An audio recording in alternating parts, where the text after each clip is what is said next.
You're listening to This Week in Real Estate with your host, Rob Golfi. Brought to you by the Golfi Team at RE Escarpment, featuring Conrad Zarini, broker-owner of RE Escarpment Realty Inc., and Brian Hogben, owner of Mission 35 Mortgages. Let's hear what's going on in real estate this week.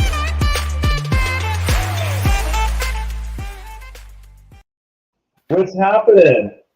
Just living I'm just texting my wife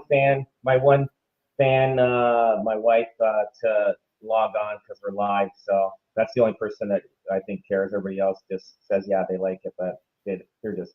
I think Wendy goes on sometimes too. I don't know if she's on today, but she might be number two. You know what I mean? Oh, she might be number two, eh? So yeah, sometimes it depends. She likes when I mention her name too. Makes her feel good. So Conrad is he's somewhere in the San Antonio Valley, or San Antonio. Yeah. So is he? Yeah. So he's over there probably doing some seminar or some function. So he won't be here with us, and he's definitely not on vacation. That guy never takes a vacation. No, he doesn't. No, his vacations are seminars and and conferences. So the one thing I want to say is, so Conrad's not here. So I just want to introduce Brian Hogben from Mission 35 Mortgages. We're going to talk about the stats just came out this week, and it's showing a bit of an adjustment is happening, and in Hamilton, this is just proper Hamilton, not including surrounding areas. I just did proper Hamilton. The average sale price is down 7% from March versus April. So April, we had a little decline. Burlington down 6%, average sale price month over month. Brantford 4%, and St. Catharines 5%. Niagara Falls took a big jump down at 9%. Niagara Falls was getting pretty strong inflated, but I don't think it'll drop that much more there if it does. Welland is at 0. It's a hidden market. Oakville 8%, and Toronto actually is up 3%. So I get it. Like people are saying, oh, there's going to be a market. I don't think we'll see a market crash. The only thing that we had a problem was in the first two and a half months of this year, we had an unrealistic growth in real estate values. Am I correct on that? So that was unheard of. So now it's realigning. The housing prices are realigning itself. We're still up. I think we're going to still be up 20% from last year, overall. So I mean, we're still up. So the only thing is that if you bought and sold January, February, and part of March, it balanced. You bought high, you sold high, so it balanced. If you sold, you benefited too. Now, if you bought, you know what? You may have to, stick around in the house and it'll be a couple years, or maybe not, for it to catch up, because I mean there is inventory issues out there. So I think it'll still change a few more percentages in price, because we had too much of a spike in the first 2.5 months, but I don't think it's going to be unrealistic. So right now, the things that are happening right now is if you're going to put your house up for sale, put it at market value. Don't hold offers. You hold offers, you basically screw the whole marketing plan. Don't hold offers, because people don't want to look at those houses anymore. The other thing is you can go in with conditions, financing, home inspection. I see the inventory is climbing. Our inventory levels have doubled. What we say months of inventory. So we used to earlier this year we're like less than 2 weeks of inventory. Now we're probably 4 to 5 weeks of inventory. So things are changing there. So Brian, are you starting to see more deals coming in with conditions on them now? Yeah, which is great. We're seeing the conditional offers come in, and I think for those people selling their home right now too, it's great because, well, obviously everybody wants a cash offer, but a lot of those people that got out of the market because they were concerned about appraisals, when the lift was going like this, and if you had 10% down or 15% down and you didn't have a backup plan, it was a genuine concern if the appraisal came in light or if you went in cash. So that knocked a whole bunch of buyers off the field, right? So now we're seeing those people come back on the field and say, hey, I can go in with a 3-day condition or a 5-day condition. We're seeing a lot come in with conditions now. And a lot of times they're going in with conditions over ask after the competition day, because we're still seeing some people holding offers, right? But then maybe they don't get what they hope for, but then we still see it come in maybe 20K over with a condition, which is really interesting. I know. And there's a lot of buyers remorse out there. I'm going to tell you, do you know how many people that actually rejected a great offer and because their expectations were higher, and then they're going to a week, 2 weeks later, they're going, oh, wait a minute. Do you think those people would come back? They're not coming back. They're gone. And guess what? You're never going to see that number again. They're never going to see that number again. So people, if you're listening, I get it. You want what your neighbors got in January, February. But listen, don't look at those numbers. Those were unrealistic numbers. If you sold then and you were buying, guess what? You'd be buying high too. So I think that I noticed my inventory of homes is going up right now. My inventory, and I'm like, holy smokes. So I don't know what's happening, but there is going to be an adjustment, 2, 3, 4% more in that. I think that'll be it. We still have a shortage of homes. There's more people out there that are looking for homes, but they're taking a break. I think we'll see a spike happening again. I don't know if it's going to be in the summer or in the fall, but I know there will be another spike. Or maybe we're in a normal market now, like normal traditional. There's spring market, fall market.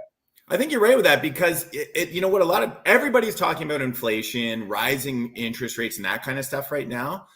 But you know what, it is possible, Rob, and maybe I'm wrong, but maybe a lot of that price decrease is built into the market already, because a lot of people right now are nervous, a lot of people who aren't getting it, and maybe the market is a little bit up to speed. So you might see that slowdown right now that's happening, that we can see from the March versus April numbers. And everybody's talking about, who's looking for a house right now, the rate increase in June, which is really going to be dependent upon, I hope the inflation numbers come out soon. When that inflation number comes out for May, I think that'll be or for April, when it comes out in May, that'll really dictate, I think, whether we peaked last month or not. And then that'll probably drive another rate increase, whether it's 3/4, half, or a quarter. But you know what? If we peaked inflation last month, then that rate increase might only be a quarter. And then the time to buy, it's always funny, we always think it's worse than it is. The time to buy might actually be right now. Yeah. I think right now inventory is starting to climb. Absolutely. I think you're right. The other thing is, now interest rates right now, where they're climbing to, is more a normal level of interest rates, I think, right? Yeah. Now, Brian, when you first bought your house, what were the interest rates at? Because I know you're younger than me by just a couple of years, but what was? Couple months, Rob, couple months. That's right. So what was the interest rates when you bought? Well, I actually bought my first 5-year fixed rate was 6.75%, 6.75.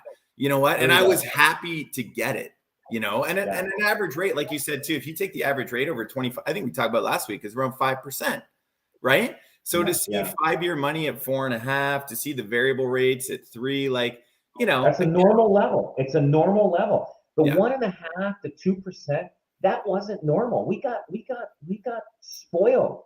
Mm-hmm. We got spoiled, and a lot of the young, older or younger millennials, and some of the Gen Zs that are coming up the pipeline, like the older Gen Zs, they're probably panicking. But older generations are going, hey, that's we're used to that. That's actually not bad. We're still in a good situation. Yeah. I get it. It makes a difference in the mortgage payments per month. I get it. But it's a more of a normal way. It's more normal. That just is unheard of. Just like the house is spiking the way it has in the last. And I think what? Months. When we talk about this stuff, the people who are really affected are the people that are looking to buy and sell right now. For people listening and whatnot, if you bought a house 6 months ago, just keep paying your mortgage. Just keep doing what you're doing. And I think when we see the market adjust 5%, 6%, 7%, there's that FOMO, you fear of missing out of something. But your house is not your be all end all retirement account either, right? Yes, it went up. It's gone down a little bit, but if you're just selling to cash out and retire and go to Mexico and open up a tiki bar, actually, that sounds pretty good, Rob. Maybe we should do that. Like that. That sounds like something I would do. Yeah, right. But if you're just selling and buying, I think we're of the same, but you never try to time the market anyways. You do it You based can't. on, You can't. Like when I sold my parents' house in 2020, it was, I think, earlier, May of 2020, 21, and it closed in July. We got the highest price. It was great. We did awesome. Fantastic. 90,000 over asking. Can't complain. Now, but if we waited to 2022, we probably would have got, like, we sold it for 690, or 590. We would have got over 700 now. Wow. But you know what I mean? Like, it's different. Like, I thought that would be the end of it with the market going the way it was going, but no, it continued. But now it's readjusting itself. It's going to readjust itself and go in line to what the market is willing to pay now. And it's giving a breather. It's giving an opportunity for other people to get it into the market and negotiate and do things. Now, if you're putting a house up for sale, people should just list it exactly what the market value is. You will benefit from that. If you've got somebody coming to you and saying, let's list it 100 or 150,000 under the market value, you are going to lose big time. The key point that everybody wants is they want to sell their house fast and they want the most amount of money. Okay, and the way to do it is price it accurately, and that's the way you're going to sell. Now, if you're going to hold offers, you are going to blow it and you're going to mess it up, and you're going to have a history of your house now going up and down on prices all over the map. Don't do that. And so go with the experienced person and price it right. And I know a lot of experienced agents are saying the same thing I am. I know guys in Niagara, guys in Hamilton and Halton, they're all saying don't hold offers anymore. But we still see the odd one holding offers, and they're rolling the dice on that. They're rolling the dice on their client. And but I look at the numbers now mostly based on last month versus this month, Brian. So I'm going to be watching this year's market more than anything versus year over year. April versus April 22 versus April 21. We know that. Yeah. We're way higher in average sale price from last year. We know. That's my favorite line. They say numbers never lie, but liars use numbers, right? That's but right. I love what you said there, because I think a lot of us can get overwhelmed by stats, but it's really powerful what you said there, Rob, because like month over month, that's probably the best thing anybody can look at right now. Year over year, you can make everything look a certain way, but month over month, if you're really looking at the market, is going to tell the truest story as to what's happening, right? Oh, absolutely. Absolutely. So and that's why I like the month over month. We added that in our newsletter that's coming out probably the middle to the end of next week. But in the next 2 weeks, everybody take a look at our newsletter. We have the numbers there, and if you have any questions, don't hesitate to call me. Yeah. But I just want to add one thing too, Rob, just on the rates, because as the rates, and we're just trying to get this message out to lots of people. If you have clients and buyers that are pre-approved, make sure you double check on when their rate hold expires, right? And just because we had an instance, I think I told you about the other day, where it was literally about 7 days or 8 days difference from a rate hold expiry to them getting the new rate. The closing date difference, if they didn't move it back by that 7 days, equated to a $45,000 increase in payments. So it's just because over the 25-year period, or just over 5 years, because it meant them like the 5-year fix is around the 4.5 now, and they had a locked in pre-approval rate of 2.99. So you blow that out on a lot of money. That was a huge difference. So it's just for our realtor friends out there and anybody else, make sure that you look at that date, because it's an expensive date for your buyers. Because a lot of changes happened in the last 60, 90 days, man. It's fun. A lot of changes, house prices, interest rates, everything that's causing everything. And right now with the interest rates, people are holding back. I get it, and they're sitting back. But I think timing right now, there's a lot of houses. Their inventory's climbing. There's opportunities to buy some houses. I agree. I still think the sellers, they haven't really. It hasn't sunk in. Some of them have, and I know when we go on appointments, they go, "Yeah, we know the market's changed," but a lot of them aren't listening to that. They're only listening to what their neighbor is telling them it's worth. Oh man, I got this much money for my house, and it's closing. You should be getting that too. But they're not listening that the market's changed, and it has changed. But get the experienced agent in there and get it done right. Anyway, guys, listen, we're out of time. Brian, thanks a lot. And Conrad, we missed him. I'm sure he's listening maybe somewhere, just wondering where what we're saying about him. Anyway, he's probably in his little speedo on the beach somewhere in That's California. a good visual to leave everybody with, Rob. Good visual. Yeah, no, I know. It wasn't. It's not a good image. Anyway, Brian, thanks a lot. Appreciate it, and we'll see you next week, buddy. Okay, man. Take care.